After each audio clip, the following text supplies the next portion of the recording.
El 53%, más de la mitad de las personas que nos pueden estar escuchando ahora mismo en su móvil cerrarían una página web si tarda más de 3 segundos en cargar. 3 malditos segundos.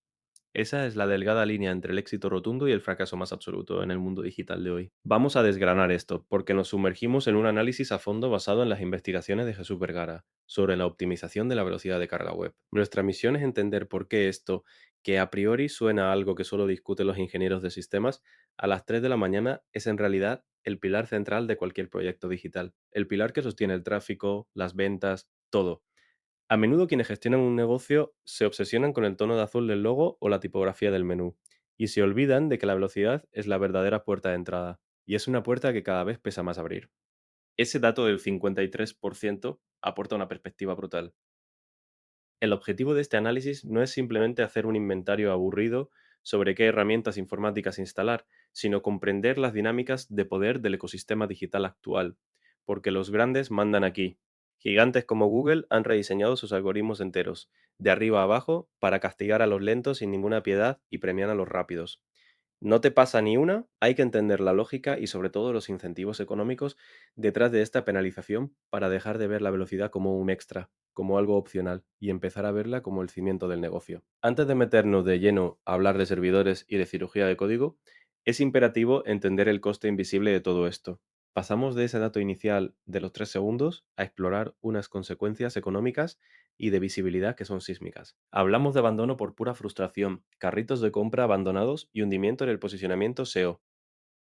Para visualizarlo, imaginemos una tienda física, una boutique de lujo en plena Gran Vía de Madrid. El escaparate es deslumbrante, la ropa es inmejorable, pero cuando un cliente se pone delante, la puerta automática de cristal tarda exactamente 5 minutos en abrirse. El resultado es evidente. Por muy buena que sea la ropa que hay dentro, el cliente simplemente suspira, da un paso a la derecha y entra en la tienda de al lado que tiene las puertas abiertas de par en par. La ficción técnica se traduce de manera fulminante en pérdida de confianza. Si una web sufre para cargar una simple fotografía de portada, el cerebro del comprador enciende una alarma de inmediato. Piensas, ¿qué va a pasar con esta infraestructura cuando meta los datos de mi tarjeta de crédito? ¿Se va a colgar a mitad de la transacción y me van a cobrar dos veces? Esa es la pregunta clave. Y esto nos lleva a una reflexión sobre nosotros mismos como sociedad.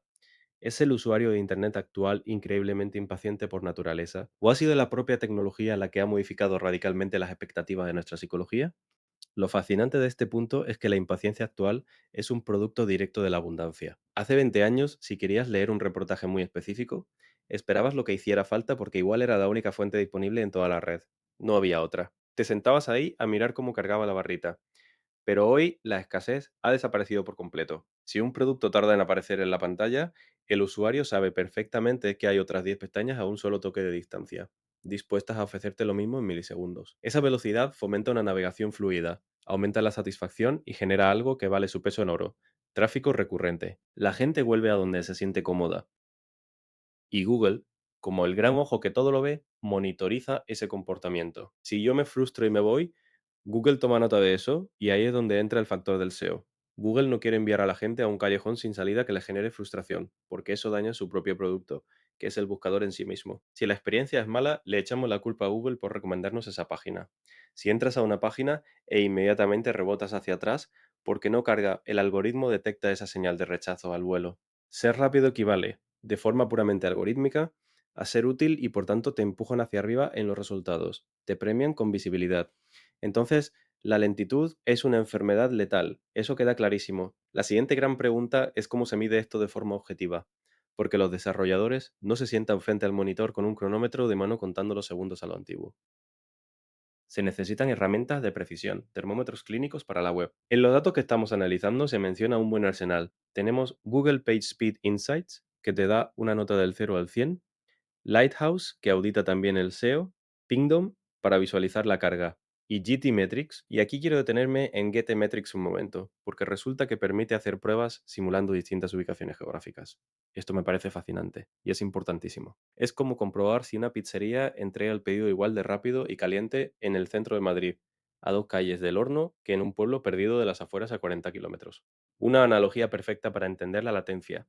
La distancia física real sigue afectando a los datos digitales de una forma brutal.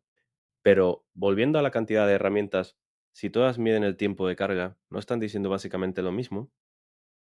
¿Por qué necesita un desarrollador mirar 5 termómetros distintos para saber si la página tiene fiebre? Pues porque no miden el mismo tipo de fiebre. Aquí hay que separar dos conceptos que son vitales en analítica web: los datos de laboratorio y los datos de campo. Herramientas como Lighthouse operan en un entorno de laboratorio, simulan la carga bajo condiciones ideales, controladas, para ver si la estructura interna, los cimientos del código están sanos. Es como hacerle pruebas al motor del coche en el taller. Pero luego están las herramientas que usan datos de campo como el informe de experiencia del usuario de Chrome. Y esto significa que Chrome rastrea lo que hace la gente de verdad. Si voy en el metro perdiendo cobertura, eso cuenta para la estadística.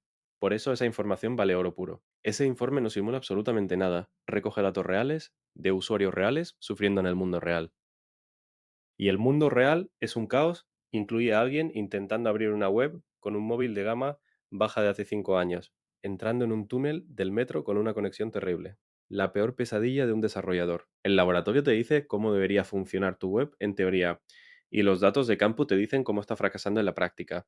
Por eso necesitas varios termómetros. Yetimetrics te muestra el impacto geográfico. PageSpeed te da los consejos teóricos y Chrome te da el baño de realidad de tus visitantes. Entendido. Tenemos el diagnóstico. Hemos mirado los termómetros de campo y de laboratorio, y ahora toca entrar al quirófano. Aquí es donde se pone realmente interesante.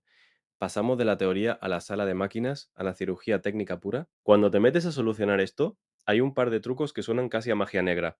Empecemos por algo que parece súper básico, pero es demoledor: la famosa caché. Siempre escucho lo de tienes que borrar la caché o hay que configurar la caché, pero a nivel mecánico, ¿qué es exactamente lo que hace para acelerar una página? Piensa en la caché como si fuera la cocina de un restaurante con estrellas Michelin. Si cada vez que un cliente pide una ensalada César, el chef tiene que ir al huerto a arrancar la lechuga, lavar cada hoja, hacer la salsa desde cero y montar el plato, el cliente esperará una eternidad y se irá al restaurante de enfrente. Eso es una web sin caché. El servidor reconstruyendo la página entera pieza a pieza cada vez que alguien hace clic. Una pesadilla logística. Configurar un sistema de caché es básicamente decirle a la cocina: durante la hora punta, prepara 50 ensaladas César idénticas y déjalas listas en la nevera de servicio. Cuando el cliente la pide, el camarero simplemente abre la puerta y se la entrega en un segundo. La caché crea una copia estática, una especie de foto ya montada de la página web, y se la sirve de golpe al usuario, ahorrándole al servidor todo ese esfuerzo de procesamiento. Otra cosa de la que se habla muchísimo es de reducir el tamaño de los archivos, minimizar el código con herramientas que tienen nombres impronunciables. Hablan de quitar los espacios en blanco del código. Y yo me pregunto, ¿de verdad un simple espacio en blanco ralentiza algo? Pues sí, un espacio en blanco en el código fuente es un carácter, y cada carácter son bytes de información. Los humanos necesitamos saltos de línea, tabulaciones y notas aclaratorias para poder leer y trabajar con el código cómodamente y no volvernos locos. Pero al navegador de Internet le dan exactamente igual nuestros márgenes bonitos. La máquina solo quiere leer instrucciones de corrido, sin pausas. Minificar el código es literalmente meter todo ese texto en una prensa hidráulica y quitarle todo el aire. El archivo final es ilegible para una persona, pero la máquina lo ejecuta muchísimo más rápido. Ese espacio en blanco que eliminas es literalmente un microsegundo menos que tu cliente tiene para arrepentirse de la compra mientras mira la pantalla. Así de crudo. En esa misma línea de comprimir, se hace muchísimo hincapié en las imágenes y se habla del formato WebP frente al clásico JPG de toda la vida. La compresión de formatos de nueva generación como el WebP funciona eliminando información visual que el ojo humano es biológicamente incapaz de percibir. Un JPG guarda datos sobre millones de variaciones microscópicas de color en las sombras de una foto, datos que la pantalla de un móvil ni siquiera puede reproducir con fidelidad. Estamos descargando información inútil. Lo que hace el WebP es una limpieza matemática: descarta toda esa información invisible al ojo y mantiene la nitidez intacta, pesando a lo mejor un 30 o un 40% menos. Magia matemática pura. Hay otro término técnico que sale constantemente cuando hablamos de atascos: las famosas redirecciones, y el consejo siempre es eliminarlas a toda costa. Una redirección es como darle a un repartidor de paquetes una dirección antigua de tu casa. El repartidor conduce hasta allí, encuentra un cartel en la puerta que dice: nos hemos mudado a la calle de enfrente, y tiene que volver a arrancar la furgoneta para ir a la nueva dirección. Un tiempo perdidísimo. Cada redirección en una web obliga al teléfono del usuario a hacer un viaje de ida y vuelta adicional hacia el servidor solo para averiguar dónde está realmente el contenido. Es un desperdicio criminal de tiempo. Y hablando de servidores, también se hace hincapié en abandonar los discos duros tradicionales y pasarse a los de estado sólido, los famosos SSD. La diferencia es totalmente mecánica. Un disco duro tradicional de servidor, un HD de toda la vida, es como un tocadiscos antiguo. Tiene unos platos magnéticos girando a miles de revoluciones por minuto y un brazo robótico físico que se tiene que mover por encima buscando el dato exacto. Ese movimiento físico lleva un tiempo que no se puede comprimir. En cambio, un es memoria flash pura, sin partes móviles. La información se busca y entrega mediante impulsos eléctricos casi a la velocidad de la luz. Es impresionante el salto. Y ahora quiero hablar de mi técnica favorita de toda esta cirugía, la carga diferida o lazy loading. Cuando leí cómo funcionaba en los textos de Vergara, me recordó a la cocina de un gran restaurante buffet libre, pero uno muy muy inteligente. Imagina que abren a las 12 de la mañana. Si sacan todas las bandejas gigantes de paella, de carne y todos los postres a la vez, para cuando lleguen los comensales de verdad a la una, la mitad de los platos estarán fríos. El lazy loading sería una cocina que te vigila. No saca las bandejas a la zona de exposición hasta el milisegundo exacto en que ven a un comensal caminando hacia esa mesa, en concreto. Y si el cliente termina de comer, se levanta y nunca llega a acercarse a la zona de postres. La cocina jamás gasta energía en sacar la tarta. Aplicado a la web, esto significa que el navegador no se molesta en descargar las 20 fotografías en altísima resolución que están al final de un artículo si la persona ni siquiera ha empezado a hacer scroll hacia abajo. No tiene sentido cargarlas. El ahorro de recursos en ese primer impacto de la pantalla, en lo que ves nada más entrar, es gigantesco. Pero de toda esta infraestructura tecnológica, hay una que realmente me vuela la cabeza porque desafía la geografía. Las CDN, las redes de entrega de contenidos. Si conectamos esto con el panorama general de cómo funciona Internet, las CDN son la gran respuesta al mayor límite físico que existe, que es la velocidad de la luz. Antes hablábamos de la pizzería y la distancia física. A veces tendemos a pensar en Internet como una nube mágica que flota en el aire, pero la red es profundamente material. Son cables submarinos inmensos cruzando océanos enteros. Si el servidor principal de una tienda online está físicamente en un centro de datos en Australia y alguien intenta comprar desde España, esa señal tiene que cruzar el planeta entero, y eso tiene un peaje de tiempo ineludible. Las CDN solucionan esto creando una red global. Cuando publicas tu web, la CDN hace copias de tus archivos pesados, fotos, vídeos, el código minificado, y los reparte por docenas de servidores estratégicamente ubicados en todo el mundo. Cuando el usuario de España teclea la dirección en su móvil, no se conecta a Australia. El sistema detecta su ubicación y le sirve los archivos desde un nodo situado, por ejemplo, en un polígono industrial de Madrid. Engañan a las distancias globales, eliminan el viaje transoceánico de un plumazo. Es brutal. Pero escuchando toda esta precisión milimétrica sobre CDN, compresión de imágenes y milisegundos, me surge una duda inmensa. Si los ingenieros saben perfectamente cómo hacer que una web vuele, ¿por qué Internet sigue lleno de páginas insoportablemente lentas? Aquí es donde tocamos hueso, el eterno conflicto interno en las empresas. Diseño contra marketing contra rendimiento. La guerra civil de la oficina. Es un campo de batalla clásico, de manual.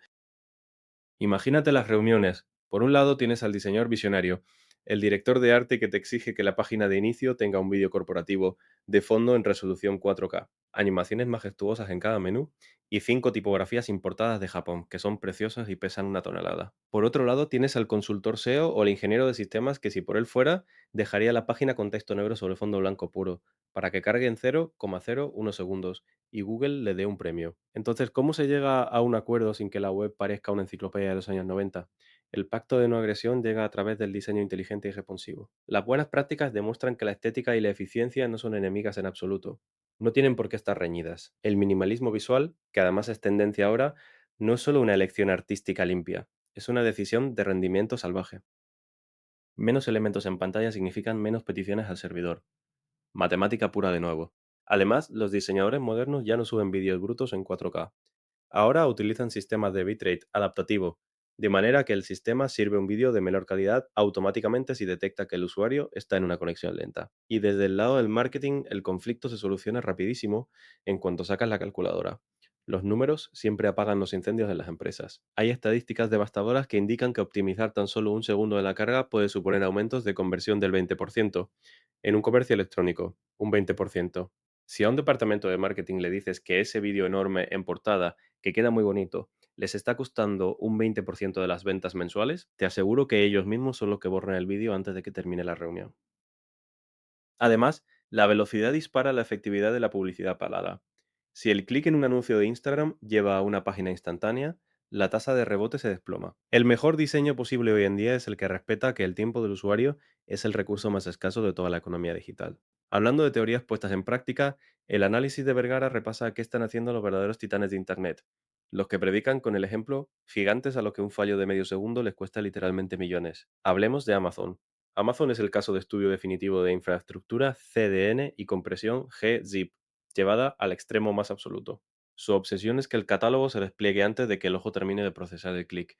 Es casi predictivo. Tienen medido al milímetro que cada milisegundo de latencia extra se traduce en millones de dólares perdidos al año en carritos abandonados. ¡Qué vértigo!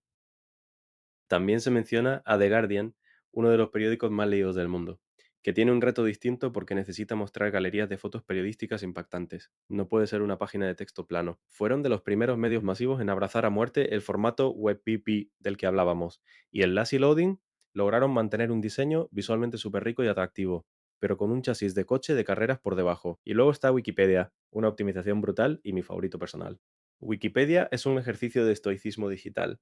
Han eliminado cualquier rastro de floritura innecesaria, no hay redireccionamientos inútiles y su código base es una obra de arte de la austeridad. Su arquitectura de bases de datos está tan pulida que puede servir artículos a medio planeta simultáneamente casi sin inmutarse. Entonces, ¿qué significa todo esto? Si Amazon gasta fortunas en rascar décimas de segundo y The Guardian reescribe toda su infraestructura de imágenes, es evidente que aquí se juega el partido. Pero ¿qué lección destilada debe llevarse de esto alguien que tiene un negocio modesto? No todos son Amazon. Alguien con una ferretería de barrio que vende online o un pequeño despacho de arquitectos que obviamente no tienen los servidores de un gigante. La lección vital aquí es que en Internet la velocidad de carga es el gran igualador social de las empresas. El usuario en su casa no puede ver físicamente el tamaño del edificio de tus oficinas ni cuántos empleados tienes en nómina. Solo juzga tu empresa por cómo de rápido responde tu interfaz a sus dedos. Si eres lento, pareces poco profesional. Un negocio pequeño con un presupuesto ajustado, pero con una web ultra rápida, imágenes bien comprimidas y un buen servidor local genera exactamente la misma sensación subconsciente de profesionalidad, solidez y fiabilidad que un gigante de Silicon Valley. La optimización no es un capricho para ricos, en absoluto. Es la herramienta de competitividad más accesible que tiene un pequeño emprendedor para parecer enorme en la pantalla del móvil. Es el cimiento indispensable. Así llegamos al final de este recorrido. Si sintetizamos todo lo que hemos explorado, el mensaje es cristalino. La optimización del rendimiento web jamás debe verse como un añadido o una tarea menor que dejas para el final del proyecto. Impacta de forma directa y violenta en la frustración de quien te visita, altera el juicio del algoritmo de Google sobre tu relevancia y al final dicta la cantidad real de ingresos que vas a generar. Literalmente decide tu supervivencia.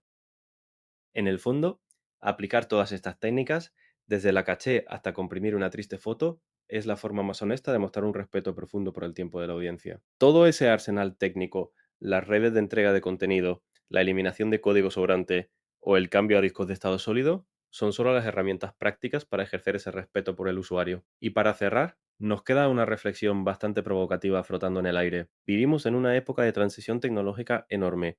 Las conexiones a Internet, como el despliegue del 5G en los móviles y la fibra óptica simétrica en las casas, son cada día exponencialmente más veloces. Hoy en día vamos sobrados de ancho de banda. Cabe preguntarse, a medida que tengamos tuberías de datos de un tamaño brutal en los próximos años, ¿acabará perdiéndose el noble arte de optimizar y comprimir el código? ¿Nos volveremos perezosos a nivel técnico o simplemente utilizaremos ese nuevo y masivo ancho de banda para meter vídeos de fondo aún más pesados, scripts interactivos gigantes y diseños súper recargados, manteniendo nuestra necesidad de velocidad atrapada para siempre en una especie de carrera armamentística infinita, donde las páginas pesan cada vez más rápido de lo que crecen nuestras propias redes? Es un ciclo sin fin, una idea fascinante para masticarla a fuego lento. Con esto, cerramos el análisis a fondo de hoy. Ha sido un lujo desgranar esta ingeniería invisible con toda nuestra audiencia. La invitación queda abierta a seguir cultivando esa curiosidad, prestando atención a cada milisegundo que tarda en reaccionar la próxima pantalla que toquemos. Y antes de despedirnos, recuerda que este episodio es solo un fragmento del artículo completo que hemos publicado en nuestro blog. Si quieres leer el análisis en profundidad, el enlace está en la descripción. Hasta la próxima.